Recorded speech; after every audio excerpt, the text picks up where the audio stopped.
शकुनी और कर्ण की पराजय। संजय ने कहा, भगदत्त को मारकर अर्जुन दक्षिण दिशा की ओर घूमे।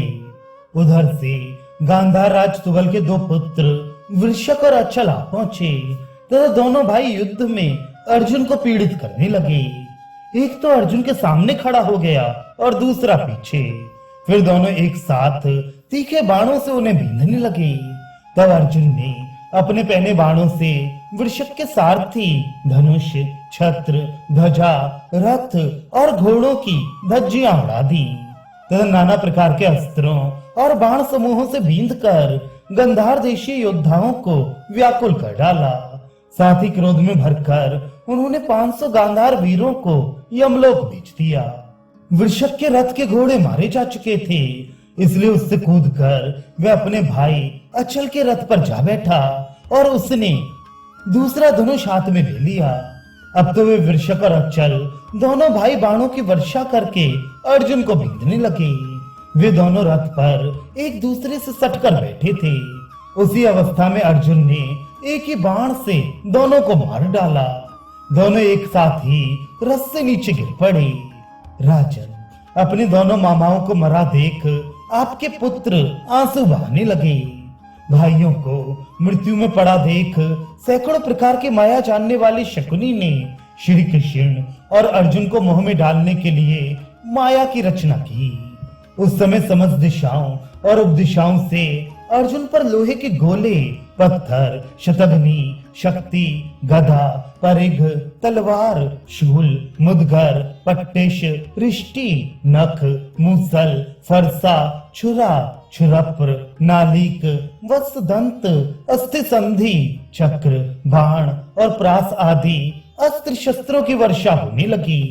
गधे, ऊंट, भैंसे, सिंह, व्याघ्र, चीते, रीछ, कुत्ते, गिद्ध, बंदर, सांप तथा नाना प्रकार के राक्षस और पक्षी भूखे तथा क्रोध में भरे हुए सब ओर से अर्जुन की ओर टूट पड़े। अर्जुन तो दिव्य अस्त्रों के ज्ञाता थे ही। सहसा बाणों की वृष्टि करते हुए उन जीवों को मारने लगे। अर्जुन के सुदृढ़ सहायकों की मार पड़ने से वे सभी प्राणी जोर जोर से चीत्कार करते हुए नष्ट हो गए। इतने ही में अर्जुन के रथ पर अंधेरा छा गया।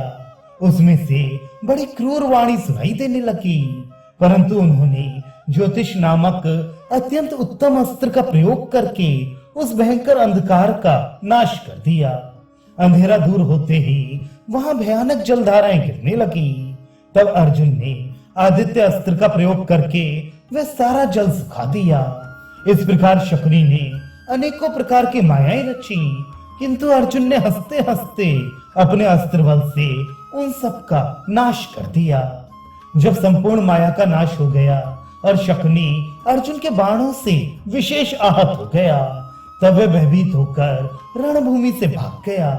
तदनंतर अर्जुन कौरव सेना का विध्वंस करने लगे।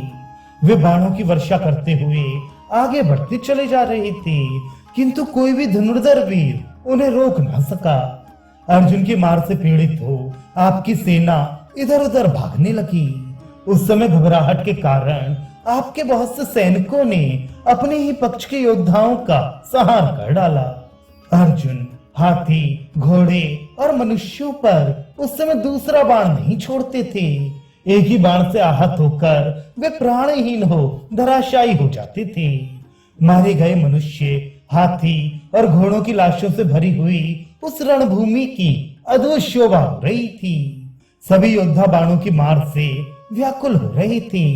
उस समय बाप बेटे को और बेटा बाप को छोड़कर चल देता था। मित्र मित्र की बात नहीं पूछता था। लोग अपनी सवारी भी छोड़कर भाग चले थे। इधर द्रोणाचार्य अपने तीक्ष्ण बाणों से पांडव सेना को छिन्न भिन्न करने लगे। अद्भुत पराक्रमी द्रोण जिस समय उन योद्धाओं को कुचल रहे थे, सेनापति धृष्टद्युम्न ने स्वयं आकर द्रोण के चारों ओर घेरा डाल दिया। फिर तो द्रोणाचार्य और धृष्टद्युम्न में अद्भुत युद्ध होने लगा। दूसरी ओर अग्नि के समान तेजस्वी राजा नील अपने बाणों से कौरव सेना को भस्म करने लगा। उसे इस प्रकार संहार करते देख अश्वत्थामा ने हंसकर कहा, नील, तुम अपनी बाणाग्नि से इन अनेक योद्धाओं को क्यों भस्म कर रहे हो? साहस हो तो केवल मेरे साथ लड़ो। ये ललकार सुनकर नील ने बाणों से अश्वत्थामा को बींध दिया। तब उसने भी 3 बाण मारकर नील के धनुष, ध्वजा और छत्र को काट डाला। ये देख नील हाथ में ढाल तलवार ले रथ से कूद पड़ा और अश्वत्थामा के सिर को काटना ही चाहता था कि उसी ने भाला मारकर नील के कुंडल सहित मस्तक को काट गिराया। नील पृथ्वी पर गिर पड़ा। उसकी मृत्यु से पांडव सेना को बड़ा दुख हुआ। इतने ही में अर्जुन बहुत से संशप्तकों को जीतकर जहां द्रोणाचार्य पांडव सेना का संहार कर रहे थे वहां आ पहुंचे और कौरव योद्धाओं को अपने शस्त्रों की आग में जलाने लगे। उनके सहस्त्रों बाणों से पीड़ित होकर कितने ही हाथी सवार, घुड़सवार और पैदल सैनिक भूमि पर गिरने लगे। कितने ही आर्त स्वर से कराने लगे। कितनों ने गिरते ही प्राण त्याग दिए। उनमें से जो उठते गिरते भागने लगे उन योद्धाओं को अर्जुन ने युद्ध संबंधी नियम का स्मरण करके मारा नहीं। भागते हुए कौरव हा कर्ण, हा कर्ण ऐसा पुकारने लगे। शरणार्थियों का वह करुण क्रंदन सुनकर वीरों डरो मत ऐसा कहकर कर्ण अर्जुन का सामना करने चला। कर्ण अस्त्रवेत्ताओं में श्रेष्ठ था। उसने उस समय आग्नेय अस्त्र प्रकट किया परंतु अर्जुन ने उसे शांत कर दिया। इसी प्रकार कर्ण ने भी अर्जुन के तेजस्वी बाणों का अपने अस्त्र से निवारण कर दिया और बाणों की वर्षा करते हुए सिंहनाद किया। तब धृष्टद्युम्न, भीम और सात्यकी भी वहां पहुंचकर कर्ण को अपने बाणों से बींधने लगे। कर्ण ने भी 3 बाणों से उन तीनों वीरों के धनुष काट डाले। तब उन्होंने कर्ण पर शक्तियों का प्रहार करके सिंहों के समान गर्जना की। कर्ण भी 3-3 बाणों से उन शक्तियों के टुकड़े टुकड़े करके अर्जुन पर बाण बरसाता हुआ गर्जने लगा। ये देख अर्जुन ने 7 बाणों से कर्ण को बींधकर उसके छोटे भाई को मार डाला। फिर उसके दूसरे भाई शत्रुंजय को भी 6 बाणों से मौत के घाट उतारा। उसके बाद एक भाला मारकर विशाट के भी मस्तक को काटकर उसे रथ से गिरा दिया। इस प्रकार कौरवों के देखते देखते कर्ण के सामने ही उसके तीनों भाइयों को अर्जुन ने अकेले ही मार डाला। तदनंतर भीमसेन भी अपने रथ से कूद पड़े और तलवार से कर्ण पक्ष के 15 वीरों को मारकर फिर अपने रथ पर चढ़ाए।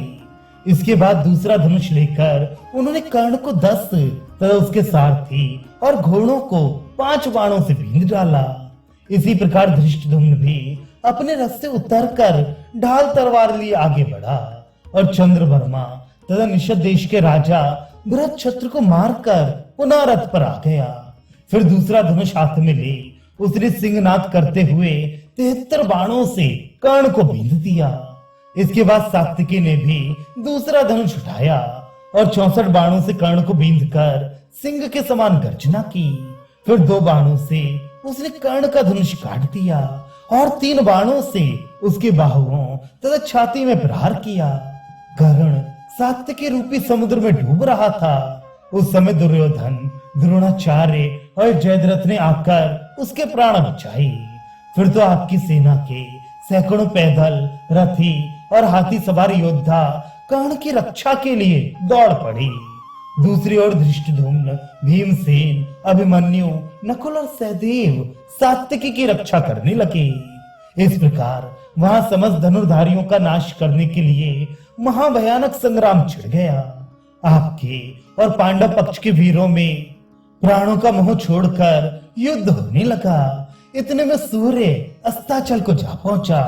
तब दोनों ओर की थकी मांदी एवं लहूलुहान हुई सेनाएं एक दूसरे को देखती हुई धीरे धीरे अपने शिविर को लौट गईं।